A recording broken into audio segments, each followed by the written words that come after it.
ये हमारा advance English का थर्ड वीडियो है और आज के इस वीडियो में हम एडवांस इंग्लिश के कुछ बहुत इम्पोर्टेंट स्ट्रक्चर सीखेंगे। जैसे कि बात पैसे की नहीं है बल्कि इज्जत की है, बात नौकरी की नहीं बल्कि एक्सपीरियंस की है, बात दुख की नहीं बल्कि निराशा की है, मैं गुस्सा नहीं हूँ बस थोड़ी सी थकी हुई हूँ। तो इस तरीके के सेंटेंसेस हम इंग्लिश में कैसे फ्रेम कर सकते हैं, तो आज के इस वीडियो में हम यही वाले सेंटेंसेस सीखने वाले हैं कि इनको इंग्लिश में कैसे फ्रेम किया जाता है, कौन सा स्ट्रक्चर यूज किया जाता है। तो चलिए वीडियो को स्टार्ट करते हैं। इसके लिए हम इंग्लिश में यूज करते हैं इट्स नॉट सो मच, उसके बाद जो बात है वो लिखेंगे, उसके बाद एज, फिर अगली वाली बात लिखेंगे। चलिए एग्जाम्पल के थ्रू मैं आपको समझाती हूँ। जैसे कि बात पैसे की नहीं है बल्कि इज्जत की है, तो इसको हम लिखेंगे it's not so much the money as the respect.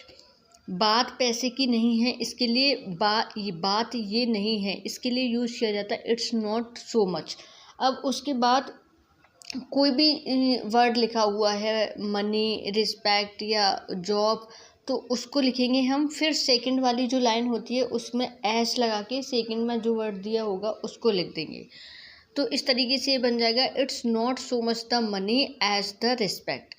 अगला एग्जाम्पल लेते हैं। बात नौकरी की नहीं बल्कि एक्सपीरियंस की है, it's not so much the job as the experience. बात कीमत की नहीं बल्कि क्वालिटी की है, it's not so much the price as the quality. बात मंजिल की नहीं बल्कि सफ़र की है, it's not so much the destination as the journey.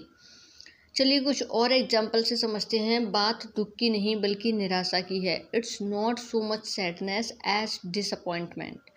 बात गुस्से की नहीं बल्कि हताशा की है, it's not so much angry as frustration. बात प्यार की नहीं बल्कि लगाव की है, it's not so much love as attachment. बात डर की नहीं बल्कि घबराहट की है, it's not so much fear as nervousness. बात जलन की नहीं बल्कि असुरक्षा की है, it's not so much jealousy as insecurity. तो इस तरीके से हम इन सारे सेंटेंसेस को बना सकते हैं। एक दो एग्जांपल हम और लेते हैं।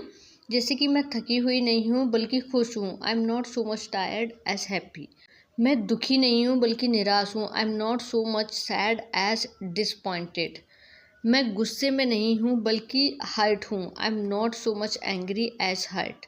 मैं डरी हुई नहीं हूँ बल्कि घबराई हूँ, I am not so much scared as nervous. तो इतने सारे मैंने आपको एग्जांपल दिए, इनसे आपको समझ आया होगा कि इन सेंटेंसेस को इंग्लिश में कैसे बनाया जाता है। अब यहाँ पर मैंने कुछ आपको एग्जांपल दिए, इनको आप खुद से बनाने का ट्राई करिए और कमेंट में मुझे लिखकर भेजिए। अगर कोई मिस्टेक होगी तो मैं उसको करेक्ट करूँगी। अगर वीडियो आपको अच्छी लगी है, इन्फॉर्मेशन अच्छी लगी है, तो प्लीज़ वीडियो को लाइक और चैनल को सब्सक्राइब ज़रूर करें।